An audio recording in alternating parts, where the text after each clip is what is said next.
Bradesco. Entre nós, você vem primeiro. Boa noite. Boa noite para você. O Jornal da Record começa com a repercussão de um crime brutal. Um adolescente de 14 anos que planejou a morte da própria família. Ele teria se inspirado num jogo de computador. Agora, a plataforma responsável por esse jogo aumentou a classificação indicativa de 14 para 18 anos. Um jogo perturbador e uma tragédia real. Foi o que motivou este advogado a questionar a classificação etária do jogo que se tornou popular entre jovens. A história mostra assassinatos e até canibalismo. Isso pode sim impactar na vida de uma criança e ser um tutorial para ela seguir como crimes graves. A polêmica aumentou depois de um crime brutal no mês passado. Um adolescente de 14 anos matou os pais e o irmão de 3 anos. A suspeita da polícia é de que as mortes foram planejadas, tendo como inspiração o jogo. Vídeos sobre o jogo estão disponíveis na internet. Este, publicado em maio do ano passado, já foi visto quase 3 milhões de vezes. Depois que a plataforma responsável pelo jogo elevou a classificação para 18 anos, o canal também incluiu a faixa etária na descrição. Mas o conteúdo segue disponível a menores. O caso reacendeu o debate sobre o controle do que circula na internet. No Brasil, cerca de 93% dos jovens têm acesso à rede. A classificação indicativa de jogos e sites é feita pelo Ministério da Justiça, mas muitos pais nem sempre sabem o que os filhos estão vendo. Em nota, a plataforma onde o vídeo foi publicado afirmou que não permite conteúdos que incentivem atividades ilegais ou com risco de morte, e que oferece ferramentas para os pais acompanharem a atividade online dos filhos. Conteúdos nocivos, violentos ou criminosos não podem atingir crianças e adolescentes. A plataforma poderia se tornar responsável por esse tipo de conteúdo. Aposentados que sofreram descontos indevidos no INSS podem aderir a acordo de ressarcimento a partir de amanhã. Na estreia de Cristina Lemos na Coluna de Política, uma entrevista exclusiva. Presidente Lula fala sobre a tarifa imposta por Donald Trump, diz que pode recorrer à Organização Mundial do Comércio e cobra respeito. Se ele vai cobrar 50 de nós vamos cobrar 50 dele. Presidentes da Câmara e do Senado defendem lei da reciprocidade. Geraldo Alckmin assume comando de comitê para definir ações contra tarifas de Trump. Inflação desacelera em junho, mas acumulado estoura o teto da meta. Na série especial, criminosos simulam contratos imobiliários e enganam consumidores. No futebol, Memphis Depay reaparece no Corinthians e deve enfrentar o Red Bull Bragantino no domingo, partida que será transmitida pela Record, R7 e Play Plus.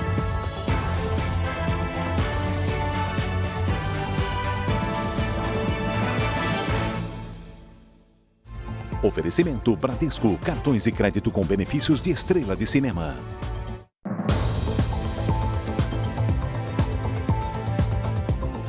A inflação subiu 0,24% em junho e a energia elétrica foi a principal responsável. Os alimentos, desta vez, recuaram. Uma diferença que o Bruno percebeu. Parece que diminuiu um pouco os preços. O preço do ovo caiu 6,5% em junho. Foi a maior redução entre os alimentos. Também ficaram mais baratos o arroz e as frutas. Depois de 9 meses de alta, o setor de alimentos teve leve queda. Várias coisas a gente pode deixar para o mês que vem, agora comida não. O que mais pesou na inflação foi a energia elétrica, que subiu quase 3%. Ainda assim, o IPCA desacelerou pelo 4º mês seguido e ficou em 0,24%. Apesar de ter perdido força, a inflação acumulada de um ano para cá ficou em 5,35%, bem acima do teto da meta definida pelo Conselho Monetário Nacional, que é de 4,5%. Um limite que o IPCA ultrapassou em todos os meses deste ano. Como isso se repetiu por 6 meses seguidos, o Banco Central teve que explicar o estouro da meta numa carta. Entre os motivos, a atividade econômica aquecida e a desvalorização do real. A grande preocupação que se tem com relação ao processo inflacionário é que, mês a mês, ele vai tirando o poder de compra das famílias. Para este professor de economia, a inflação dos próximos meses pode ser afetada pela taxação das exportações brasileiras pelos Estados Unidos. As medidas que o presidente Trump anunciou ontem que podem criar um problema sério para o Brasil, tanto em termos de inflação, quanto em termos de crescimento da economia, como em termos de desemprego. E é sobre isso que a gente fala agora, porque o Brasil pode recorrer à Organização Mundial do Comércio contra a tarifa de 50% determinada pelos Estados Unidos aos produtos que nós exportamos. Hoje, Cristina Lemos estreia a coluna de política, com uma entrevista exclusiva com o presidente Lula. Cris, boa noite. Lula elevou o tom contra Donald Trump? Boa noite, Mari. Boa noite, Edu. Muito bom estar de volta. Digamos que o presidente Lula foi firme na defesa da soberania brasileira. Na entrevista, o presidente Lula pediu respeito ao Brasil e anunciou a criação de um comitê para acompanhar a crise diplomática e econômica. Veja agora a primeira parte dessa conversa. Presidente, muito obrigada por conversar conosco diretamente aqui no Palácio da Alvorada e principalmente nesse dia tão importante. Esse dia em que o Brasil amanhece mergulhado em incertezas políticas, econômicas, por conta dessa decisão do governo americano, anunciada no dia de ontem, de taxar os produtos brasileiros em 50%, isso passando a valer a partir de 1º de agosto. O senhor já fez uma primeira manifestação nas redes sociais e sinalizou com a reciprocidade, ou seja, taxar de volta os produtos americanos. É por aí mesmo, presidente? Cristina, a primeira coisa que é importante ficar clara para o povo brasileiro é que quem tem que respeitar o Brasil e gostar do Brasil são os brasileiros. E, ao mesmo tempo, exigir que os outros respeitem a gente. Ora, eu achei que a carta do presidente Trump era um material apócrifo, porque não é, sabe, costume você ficar mandando correspondência depois do presidente através do site do presidente da República. O Brasil é um país que, se o presidente Trump conhecesse um pouquinho do Brasil, ele teria mais respeito com o Brasil. Ora, o que você não pode é receber uma carta onde nem verdadeira a carta é no que diz respeito à questão comercial. Primeiro, na questão da soberania do Brasil, sabe, nós queremos que ele respeite o Brasil. Segundo, na questão da justiça brasileira, eles têm que respeitar a justiça brasileira, como eu respeito a americana.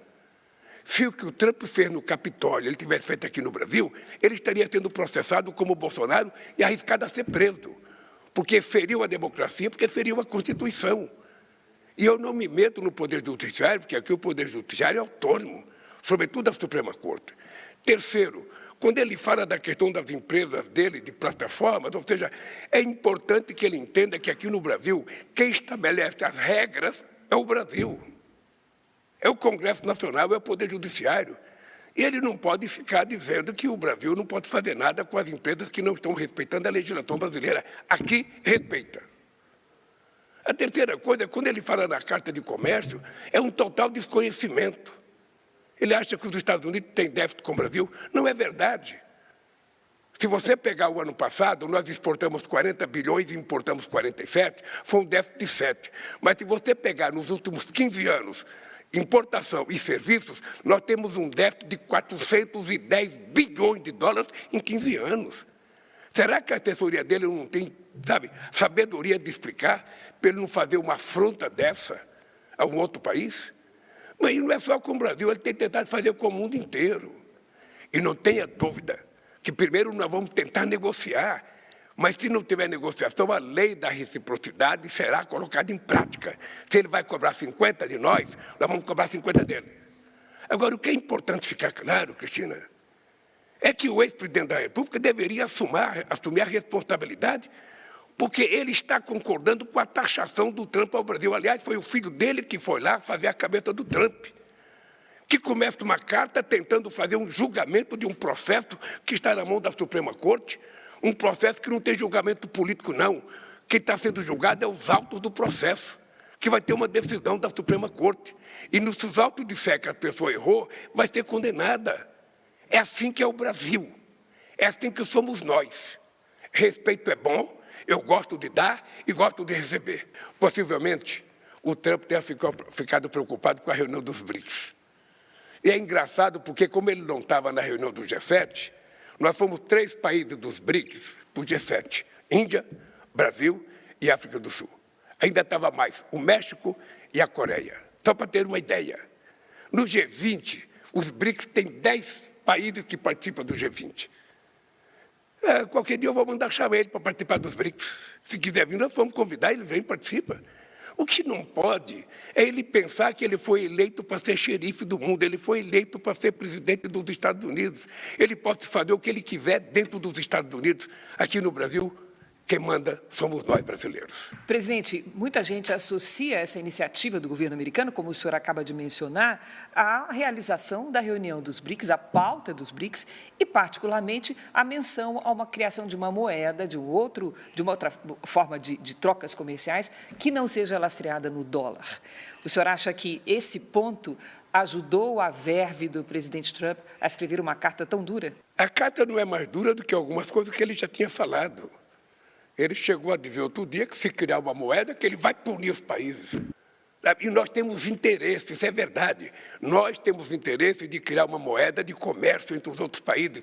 Eu não sou obrigado a comprar dólar para fazer relação comercial com a Venezuela, com a Bolívia, com o Chile, com a Suécia, com a União Europeia, com a China. A gente pode fazer nas nossas moedas. Por que eu sou obrigado a ficar laceado pelo dólar, que eu não controlo, que tem a máquina de produzir o dólar são os Estados Unidos e não nós? Então, veja, não tem nenhum problema. E depois, se ele tivesse divergência, o correto seria, numa reunião do G20, ele levantar o problema. Vamos fazer uma discussão civilizada, nos convença, vamos discutir. O que ele não pode é agir como se ele fosse dono dos outros. Presidente, qual a orientação do senhor hoje para a área técnica para os negociadores do Itamaraty? Tanto o Itamaraty quanto o nosso MIDIC já vem conversando com os Estados Unidos. Já vinham conversando desde a taxação dos 10%. Veja, do ponto de vista diplomático, nós temos que recorrer ao OMC. Você pode, junto com a OMC, você pode encontrar um grupo de países que foram taxados pelos Estados Unidos e junto entrar com recurso no OMC. Sabe, isso tem toda uma tramitação que a gente pode fazer. Sabe, se nada disso, sabe, der resultado, nós vamos ter que fazer a lei da reciprocidade. Porque o comércio entre Brasil e Estados Unidos tem apenas 1,7% do PIB. Não é essa coisa que a gente não pode sobreviver sem os Estados Unidos. Não é assim. Obviamente que nós gostamos de vender. Nós vendemos 40 bilhões, eu gostaria de vender 50, 60, 70.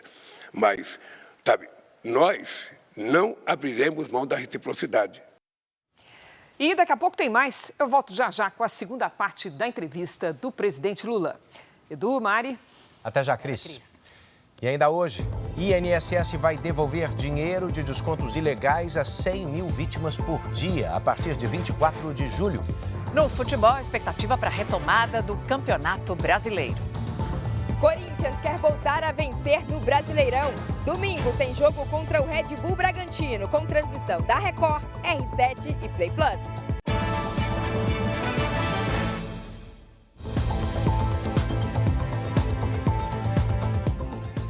O Brasil vai criar um comitê com empresários para acompanhar a crise diplomática e econômica com os Estados Unidos.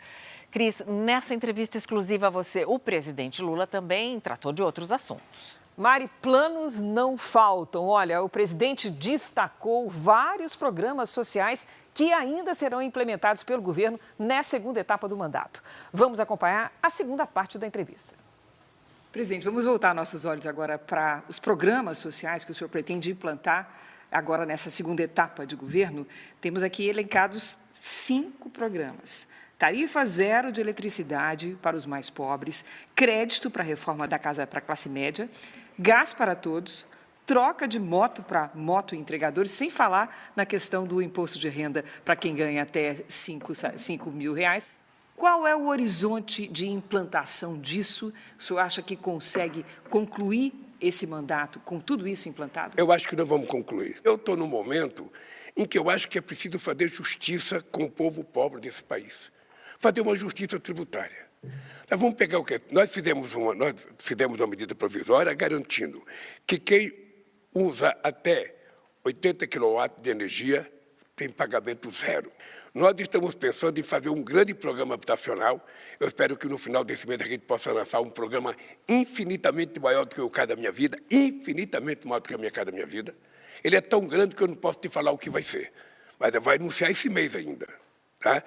E também vamos fazer um programa de reforma de casa, porque às vezes a Cristina não quer comprar uma casa, mas ela queria fazer um quarto para o filho dela, que passou na universidade, ou para o neto dela. Então, nós vamos abrir uma linha de crédito para as pessoas que querem fazer uma reforma. E também nós vamos ter uma linha de crédito para construir casa para a classe média. Outra coisa é a questão das motos. Nós estamos trabalhando muito, estudando muito, conversando com muita gente, porque nós queremos garantir, primeiro, uma moto que seja mais moderna e que seja mais econômica do ponto de vista do combustível, talvez uma moto elétrica.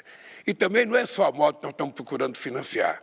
Nós estamos procurando financiar uma moto, junto com capacete, e também criar um lugar para esse menino e essa menina que entrega comida, sabe, que entrega qualquer outra coisa, que ele tenha um lugar para lavar as mãos, que ele tenha um banheiro para utilizar, ele não pode ficar, sabe, abandonado como ele é hoje. Então, nós estamos cuidando disso com muito carinho. O imposto de renda, Cristina, é a maior política de distribuição de renda que você faz no mundo é através do imposto de renda. E nós fizemos o quê? Nós estamos isentando as pessoas que ganham até R$5.000 por mês. Tá? E estamos taxando as pessoas que ganham acima de R$1 milhão por ano. Ou seja, nós estamos pedindo, olha, os que ganham muito vão ter que dar um pouquinho para a gente favorecer aqueles que ganham menos. Isso chama-se justiça tributária, isso não chama aumento de imposto. É uma coisa normal que todo mundo dos países desenvolvidos fazem. Presidente, o senhor acredita que o Congresso vai ajudá-lo nessa tarefa? A gente está vendo aí a questão da isenção do imposto de renda ainda emperrada e esse pacote de medidas sociais projeta o senhor eleitoralmente.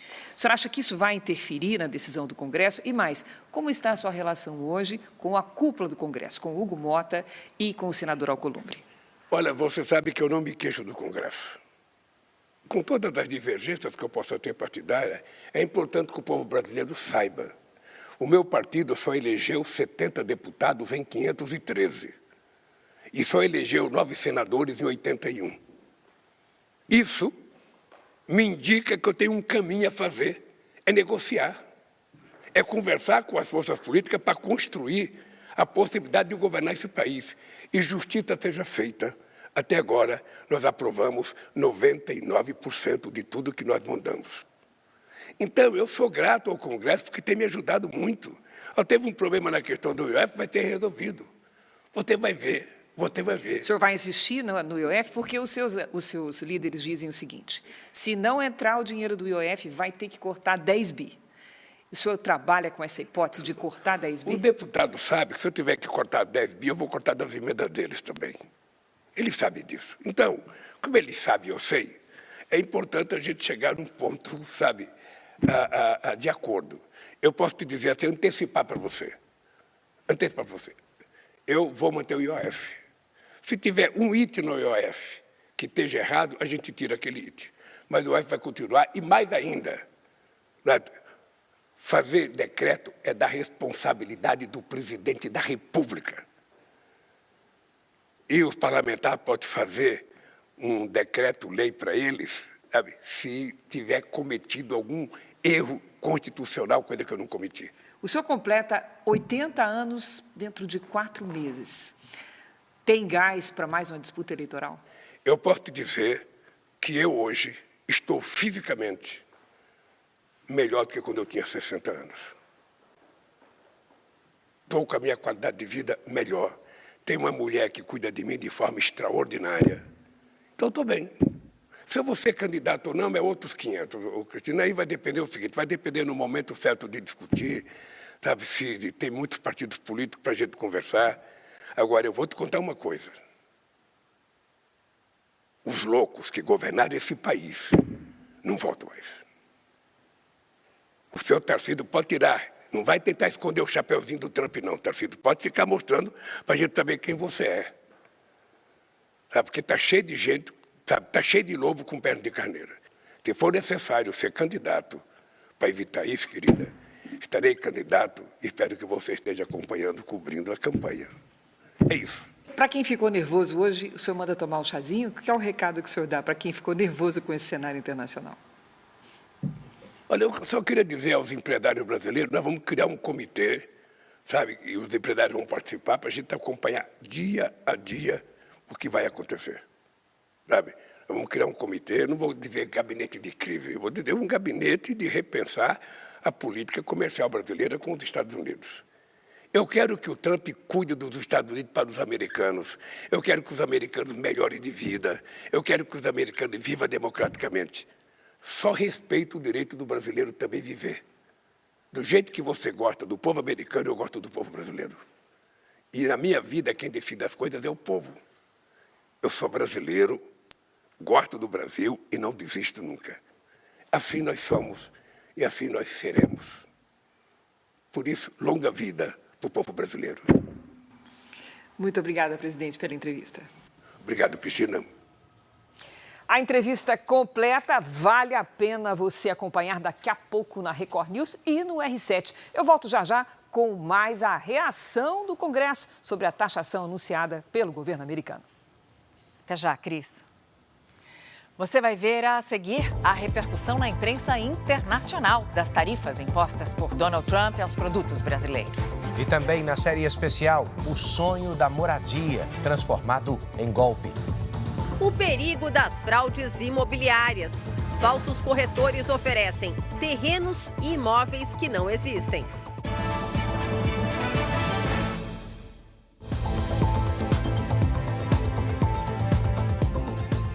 Estamos de volta para você saber que 2 irmãos, sócios de uma empresa de comércio eletrônico, são investigados por suspeita de fraudes nas vendas pela internet. Só no Rio de Janeiro, a polícia recebeu mais de 700 queixas e uma influenciadora, que tem mais de 1,5 milhão de seguidores, estaria envolvida nesse esquema. Gabriele Santos Silva voltava de uma festa e foi levada para a delegacia por suspeita de maus tratos contra o filho de 11 anos. A criança estava sozinha, em meio à sujeira e restos de comida, quando os policiais chegaram para fazer buscas neste imóvel em Vila Velha, no Espírito Santo. Gabriele, conhecida como MC Gabi, tem mais de 1.500.000 seguidores nas redes sociais e usava a plataforma para fazer propaganda de um site de venda de tênis. Denúncias de venda por um e-commerce e não entregar o produto, material para o consumidor. Quando entrega o produto falso, produto pirata. E também temos denúncias de quando entrega produtos que já foram usados. Durante as buscas, celulares, computadores, documentos e joias foram apreendidos. A pedido da polícia, a influenciadora e o irmão dela, que também é sócio da empresa, serão monitorados por tornozeleiras eletrônicas até o fim das investigações. A justiça ainda determinou o bloqueio de R$1 milhão em bens dos suspeitos. Agora, a polícia quer saber a origem das mercadorias e quem está por trás da fabricação dos tênis falsificados. Nós já estamos com uma investigação desmembrada exatamente para atuar nessas fábricas que atuam. Tem fábricas que atuam no Brasil e há também material que são importados de forma clandestina, que ingressam sem pagamento de tributo, sem nada. As defesas de Gabriele Santos e do irmão dela não foram encontradas. Em Brasília, 2 policiais civis flagrados agredindo um motorista na frente do filho dele foram afastados das ruas. Os agentes levaram esse homem para a delegacia e deixaram uma criança de 5 anos sozinha. O tumulto começou porque o homem teria batido numa viatura da Polícia Civil. Segundo testemunhas, ele tentou explicar que não parou o carro por medo, mas recebeu voz de prisão. Esse vídeo mostra que ele resiste e é agredido pelos policiais com socos e um golpe conhecido como mata-leão. É jogado no chão e algemado. O motorista foi colocado na parte de trás da viatura e levado para a delegacia. O filho dele, de 5 anos, foi deixado no local. A criança dentro do carro, a criança vai ficar com quem? A criança está apavorada. Quando a mãe da criança chegou, encontrou o filho chorando. Na hora que eu saí do carro, já veio um agente da polícia, não me empurrando para dentro da viatura, falando que eu ia ter que prestar depoimento e não me deixou nem ver meu filho. O caso aconteceu no plano piloto, área de alto padrão em Brasília. A Polícia Civil alega que o motorista não colaborou com a abordagem policial e que, por segurança, precisou ser algemado.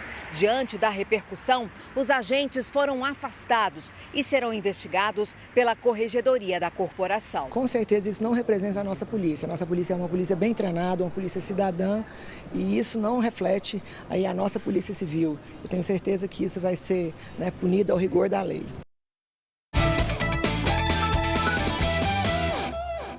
Corinthians e Red Bull Bragantino vão reabrir as transmissões do Campeonato Brasileiro aqui na tela da Record. Será o encontro do campeão paulista contra um candidato inesperado a líder do Brasileirão. Bruno Lohance está hoje com a gente. Bruno, boa noite. Então, o Bragantino agora quer assumir a ponta da competição nessa rodada. Possível é, mas também não é tão fácil assim. Boa noite, Mário. Boa noite, Edu. Boa noite para você que acompanha o Jornal da Record. Depende de outros resultados, né? O Bragantino precisa ganhar do Corinthians fora de casa, o que nunca é uma tarefa fácil, e ainda torcer para que Flamengo e Cruzeiro não vençam. A verdade é que a retomada do Brasileirão será muito animada. Chegou a hora de matar a saudade. Neste fim de semana, o Brasileirão volta para a alegria dos torcedores brasileiros. O líder é o Flamengo, seguido pelo Cruzeiro com a mesma pontuação, mas atrás pelo saldo de gols. Red Bull Bragantino e Palmeiras completam os 4 primeiros. Na zona de rebaixamento estão Internacional, Fortaleza, Juventude e Sport. A expectativa é que volte com força total, porque teve tempo do pessoal descansar um pouco, teve tempo de preparação, acho que os times conseguiram treinar bastante, inclusive os que foram jogar o Mundial, porque conseguiram jogar.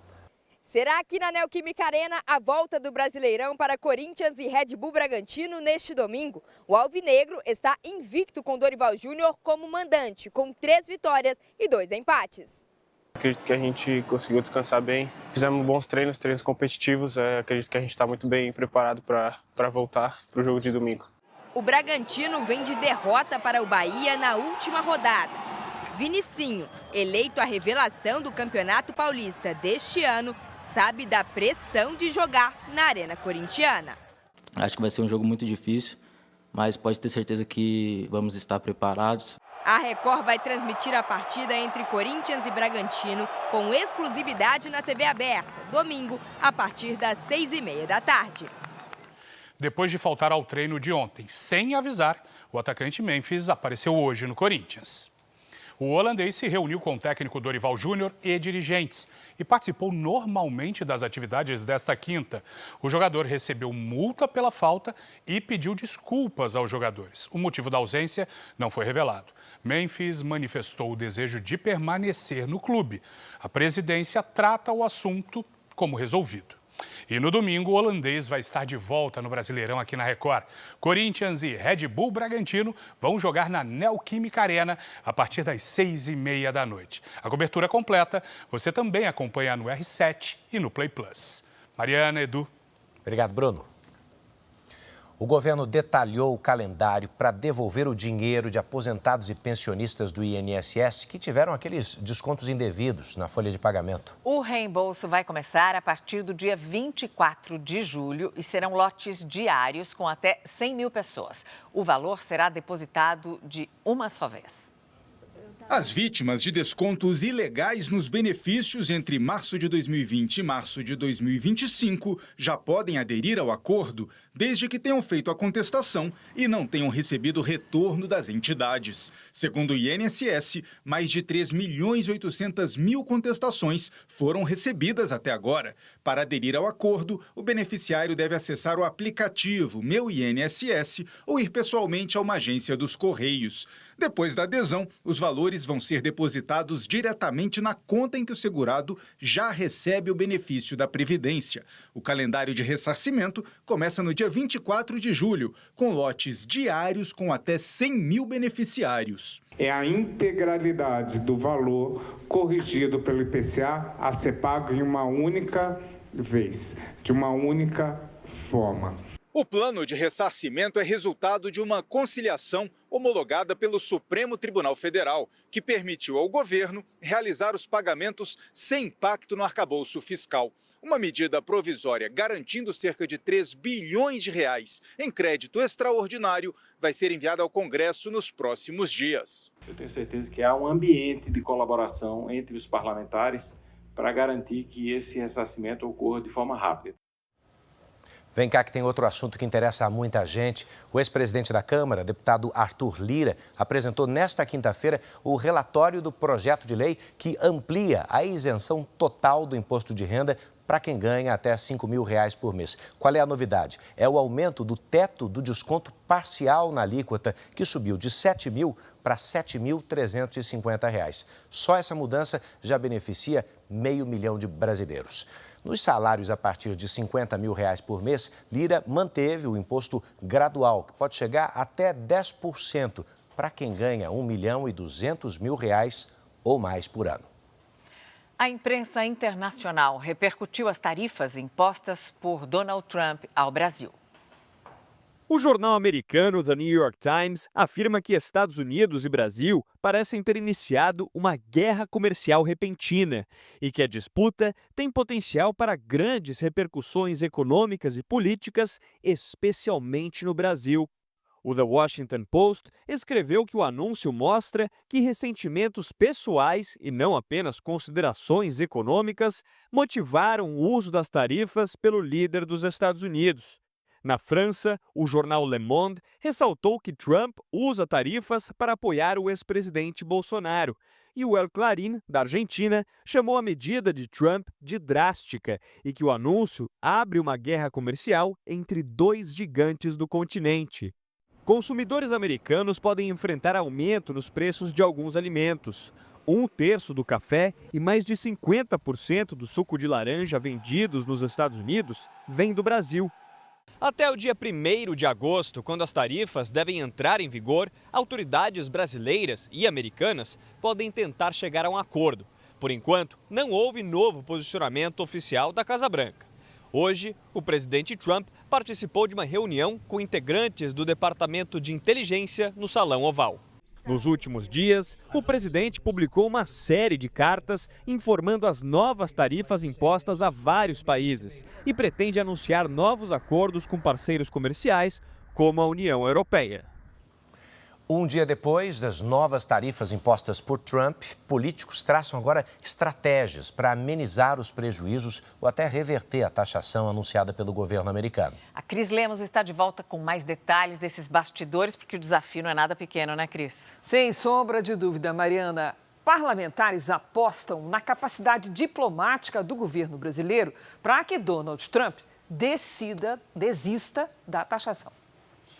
A decisão do governo de usar a lei da reciprocidade, que devolve a mesma tarifa de 50%, deve recair sobre setores específicos, como na quebra de patentes de medicamentos e na cobrança adicional sobre lucros e dividendos de empresas americanas que atuam no Brasil. Não é retaliação econômica apenas, é uma chantagem, é um ataque a uma instituição brasileira, é um ataque ao Brasil. Para parlamentares da base do governo, Eduardo Bolsonaro atuou para que as tarifas fossem impostas. Por isso, apresentaram um pedido para cassar o mandato do deputado no Conselho de Ética e no Supremo Tribunal Federal. A oposição reagiu. Quem procurou esses conflitos todos com os Estados Unidos não foi o nosso partido, foi o governo que resolve o problema. Nós, brasileiros, não queremos ser taxados. Os presidentes do Senado, Davi Alcolumbre, e da Câmara, Hugo Mota, afirmaram que a decisão dos Estados Unidos deve ser respondida com diálogo nos campos diplomático e comercial e que o Congresso Nacional acompanhará de perto os desdobramentos. A decisão norte-americana vai testar o poder de negociação do governo e dos diplomatas, que afirmaram não querer o confronto. Do lado da oposição, o ex-presidente Jair Bolsonaro e o deputado licenciado Eduardo Bolsonaro avaliam como podem atuar junto à Casa Branca para evitar as repercussões negativas das medidas de Trump. No início da tarde, Bolsonaro e o governador de São Paulo, Tarcísio de Freitas, almoçaram em Brasília. Mais cedo, o governador demonstrou preocupação com empresas do estado. O maior destino de exportações industriais do estado de São Paulo são os Estados Unidos. Então, obviamente, é deletério, pega empresas importantes, como, por exemplo, a Embraer, que fechou grandes contratos agora recentemente. Então, é algo que a gente tem que resolver. O clima hoje em Brasília era mesmo de perplexidade. Os setores que mais exportam para os Estados Unidos falam em risco de colapso caso realmente passem a valer as novas taxas anunciadas pelo presidente Donald Trump, que seriam cobradas a partir de 1º de agosto.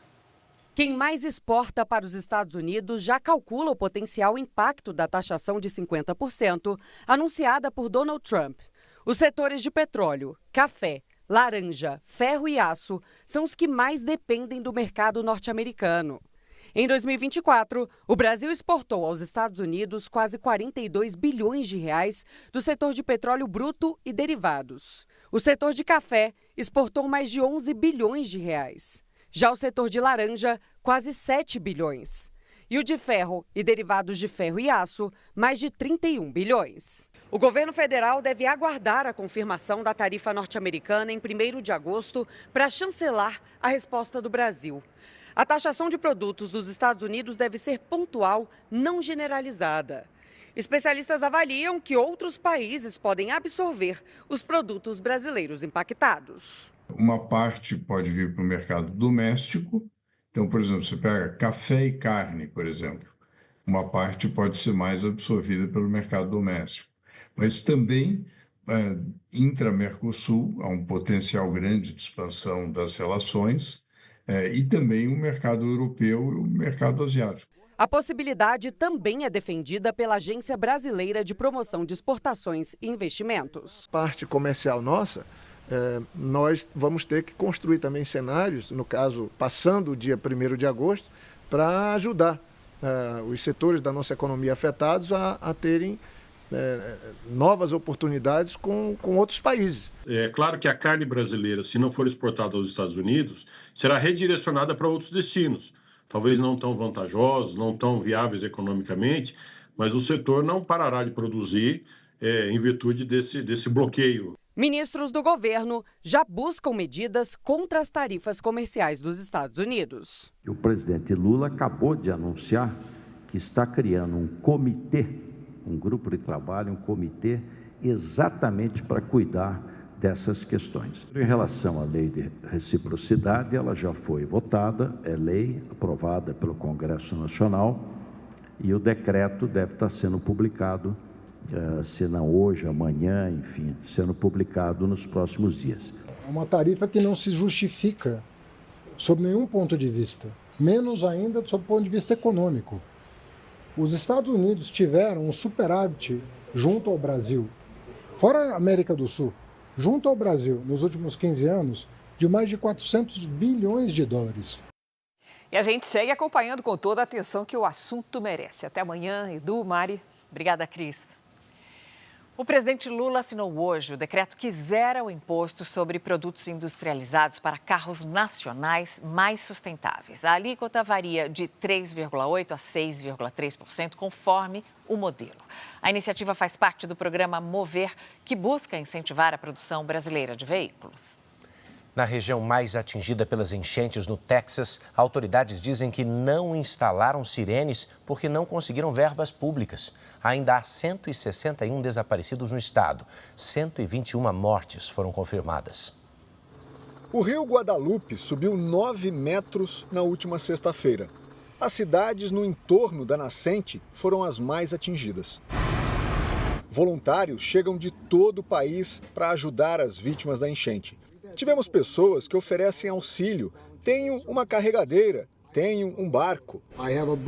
No acampamento onde morreram 27 crianças, ainda há 5 meninas e uma conselheira desaparecidas. A cidade de Hunt não tem um sistema de alarmes. Muitas cidades da região não instalaram os equipamentos porque não conseguiram verbas dos governos estadual ou federal. Hoje, nossa equipe visitou a cidade de Comfort, onde existe um sistema de alerta que salvou muitas vidas. Nós estamos a cerca de 40 quilômetros das áreas mais atingidas pela enxurrada. Mas esta é a cidade mais próxima, onde os moradores contam com sirenes de alerta. Os avisos são acionados aqui, no departamento do Corpo de Bombeiros. Os alto-falantes estão lá, ó, naquela parte amarela, no topo da torre. Sandra é uma das voluntárias neste centro de acolhimento. Eu conheço pessoas que perderam as casas, contou ela. Melissa também é voluntária. Ela ajuda a arrecadar, organizar e distribuir os donativos. Minha família teve muita sorte, não perdemos nada, então fiz questão de ajudar a comunidade. Help the community. Hora da nossa previsão do tempo. A Lidiane Sayuri já está aqui com a gente e conta como termina essa semana. Lid, muito boa noite. A gente continua com o tempo seco? Continua assim, Mari. Boa noite para você. Oi, Edu, boa noite. E uma ótima noite para você que nos acompanha. O ar seco ganha força sobre todo o interior do país e dificulta a formação de nuvens de chuva. Com isso, a umidade do ar despenca. Na capital paulista e em Brasília, teremos sol entre nuvens, máximas de 23 e de 25 graus. Já em Salvador, a chuva volta a ganhar força e faz até 28. Hoje, os maiores volumes de chuva foram registrados no norte e nordeste. Aqui no satélite, as manchas coloridas sobre Roraima e o litoral do Ceará mostram onde chove neste momento. Amanhã, a umidade do oceano avança e espalha instabilidades pelo litoral do Nordeste. Entre as capitais Maceió e João Pessoa, alerta de temporais. No Amazonas, a circulação de ventos estimula a formação de nuvens carregadas. Nas serras catarinense e da Mantiqueira, ainda pode gear ao amanhecer. À tarde, faz até 19 graus em Porto Alegre. No Rio de Janeiro e em Goiânia, 26. Em Maceió, 25. E até 30 em Manaus. Agora chega mais para receber seu tempo delivery. O Ednardo escolheu a cidade de Senador Pompeu, no Ceará. Oi, Ednardo. Nos próximos dias, o tempo segue estável, sem chuva. O destaque deve ser o calor, com máximas entre 31 e 32 graus. A Cristina é de Aquidauana, Mato Grosso do Sul. Bem-vinda, Cristina. Bastante sol e tempo seco marcam os próximos dias. À tarde, faz até 30 graus. Aproveite e mande seu pedido também. Pelas redes sociais, escreva o nome de uma cidade e a hashtag você no JR. Mariana, Edu. Obrigado, Lidiane. E olha, equipes de socorro tentam resgatar nesse momento uma menina de 11 anos que caiu num cânion com mais de 1.000 metros de altitude no Rio Grande do Sul. É uma criança com autismo que estava no local a passeio, junto com a família. A localização da criança foi feita com a ajuda de um drone equipado com sensor térmico. Ela está numa área de difícil acesso. Por volta da 1 da tarde, a menina caiu do ponto mais alto do cânion Fortaleza, em Cambará do Sul, uma das principais atrações turísticas da Serra Gaúcha. O casal, junto com os seus 3 filhos, estavam contemplando. A menina, informação que a gente tem, estava dormindo quando acordou. E aí a menina saiu correndo em direção ao cânion. O pai acompanhou, mas não conseguiu alcançar a menina. Segundo a Prefeitura de Cambará do Sul, a família, que é de Curitiba, no Paraná, estava no local a passeio. O casal e os outros 2 irmãos da criança receberam apoio psicológico. Os pais relataram aos bombeiros que a menina foi diagnosticada com um transtorno do espectro autista. Os socorristas desceram de rapel para realizar o resgate no fim da tarde. O cânion tem mais de 1.000 metros de altitude. Além da noite, o vento dificulta o trabalho. Tem todos os pontos ali, as linhas de segurança, e a gente sempre recomenda um distanciamento mínimo também, né? E uma família passou momentos de tensão e desespero no aeroporto de Guarulhos com o sumiço de uma cachorrinha logo depois do desembarque. Esperança foi adotada ainda filhote. No ano passado, já adulta, a cachorrinha foi morar com a tutora em Portugal. Na última segunda-feira, Esperança embarcou em um voo de volta ao Brasil no espaço de carga viva do avião. A amiga da tutora, Alexia, que também retornava ao país com 2 filhos, era a responsável. Mas quando desembarcou, recebeu apenas a caixa de transporte do animal, quebrada e vazia. E aí falaram, não, a sua cachorra, ela simplesmente saiu da caixinha e a senhora agora pode ir atrás dela. A tutora foi avisada do ocorrido pela família. Eu sou uma pessoa cardíaca, eu não posso passar por estresse. Comecei a passar mal, comecei a me tremer, uma sensação de desespero. Esperança ficou perdida, solta no aeroporto por cerca de 1 hora. Ela foi encontrada pela mãe da tutora aqui no saguão externo, já perto do acesso à rua. Ela passou daqui para lá, acelerada, apressada, procurando alguma coisa, desorientada. Eu me joguei no chão, me ajoelhei aos prantos e eu falei para ela, Esperança, mamãe, vem filha. Ela me olhou, me reconheceu por completo e veio para mim. Em nota, a empresa que administra o aeroporto de Guarulhos disse que o transporte e o cuidado com animais são de responsabilidade exclusiva das companhias aéreas ou de prestadores de serviço por elas contratados, e que não foi acionada ou comunicada sobre o incidente. A empresa aérea não se pronunciou sobre o assunto. Esperança já está em casa. Uma van que atende pessoas com deficiência física foi atacada hoje na zona norte da capital paulista. 341 ônibus foram vandalizados desde o dia 12 de junho, segundo a SP Trans. Somados à região metropolitana e litoral, já são 617 veículos atacados. A Polícia Federal fez uma operação contra uma quadrilha que montou sites falsos para desviar a taxa de inscrição do Exame Nacional do Ensino Médio. Segundo a investigação, os criminosos arrecadaram R$3 milhões. Quem pagou a taxa no endereço falso não vai poder realizar a prova. Ninguém foi preso. Um caminhão-tanque carregado com diesel pegou fogo depois de tombar numa rodovia na região metropolitana do Recife. As chamas atingiram casas e a rede elétrica. 6 equipes do Corpo de Bombeiros foram acionadas para controlar o incêndio. Ninguém ficou ferido.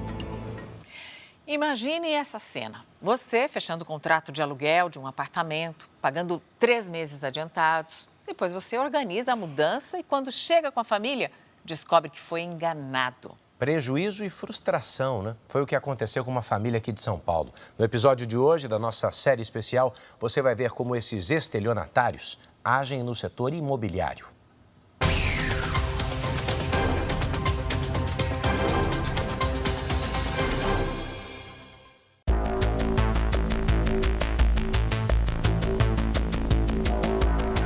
O imóvel que você procura talvez nem exista. Apesar das fotos publicadas na internet e das ofertas compartilhadas por desconhecidos que se apresentam como corretores de imóveis. Muita cordialidade, muita atenção, muito simpática, sempre oferecendo café, sempre oferecendo água, e muitos dispostos a ajudar, com uma certa benevolência em tudo que falava. Parecia a grande chance de comprar a casa própria. O anúncio num site de imóveis oferecia um apartamento com valor bem abaixo do mercado. O encontro foi marcado na Avenida Paulista, na sede da falsa imobiliária. Os estelionatários tinham pressa para fechar o negócio e, com medo de não conseguir realizar o sonho, a vítima transferiu R$35 mil de entrada. Uma frustração, uma decepção muito grande, uma tristeza, né? Porque era o sonho nosso, uma certa indignação. O homem não teve o dinheiro de volta, fez um boletim de ocorrência e a polícia investiga o caso. Ele caiu em um tipo de golpe que faz vítimas há décadas. Há 50 anos, os jornais já noticiavam as fraudes imobiliárias. Em 1973, a polícia anunciou a prisão do então maior falsificador de documentos do país. Uma história que aconteceu bem aqui. O estelionatário ganhou a confiança de comerciantes e empresários. Ele dizia ser dono desta grande e valorizada área verde de São Paulo, o Parque Ibirapuera. Nesse tempo todo, o golpe imobiliário mudou pouco. Atualmente, este delegado investiga a real identidade de um homem que vendeu e alugou apartamentos que de fato existiam, mas nunca foram dele. Somente uma das vítimas perdeu R$33 mil. Famílias simples que batalham, trabalham, lutam para conseguir o imóvel próprio e acabam descobrindo que foram vítimas aí de um crime. Hoje, com a facilidade das negociações pela internet e com o mercado imobiliário aquecido, esse tipo de crime se multiplicou. A Marcela é corretora de imóveis há mais de 20 anos e também foi envolvida numa trama criada por um falso profissional do setor. Dados da empresa dela foram usados pelo estelionatário, que anunciava imóveis pela internet. Tanto o locador como o locatário eram enganados. Ao fechar o negócio, o interessado no imóvel depositava até 3 aluguéis antecipados na conta indicada pelo falso corretor, a de um laranja. As chaves eram entregues e o imóvel ocupado. E quando o proprietário se dava conta, o inquilino era despejado. Para mim foi desesperador. Fechei a imobiliária, muita dor de cabeça, você ter que ficar se defendendo, tendo que provar que você é a certa, sabe? Quando você nem sabia do que estava acontecendo. É triste. O falso corretor tinha acesso às chaves porque muitas vezes elas são deixadas na portaria do prédio. Fica o alerta. Também dá para checar a identidade do corretor de imóveis nos sites dos conselhos regionais. Desconfie de valores de venda e de locação muito abaixo do mercado. Em caso de dúvida, a autenticidade da documentação apresentada deve ser verificada com a ajuda de profissionais capacitados, como advogados do setor imobiliário. E o mais importante, nunca fazer pagamentos antecipados, sem ter a certeza de que o imóvel existe e o negócio é legítimo. Ansiedade para fechar o negócio porque achou o que queria, num preço que tá bom, e aí ninguém segura essa pessoa. Ela vai e fecha o negócio. E uma transação imobiliária não pode ter emoção. Não existe milagre no mercado imobiliário.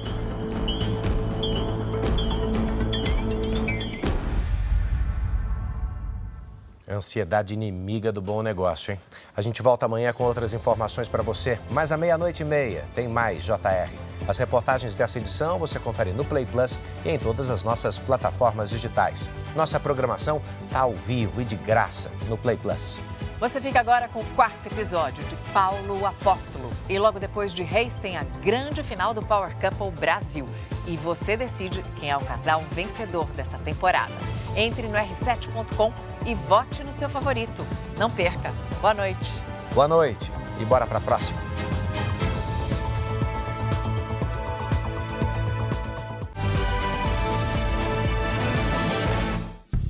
Bradesco. Entre nós, você vem primeiro.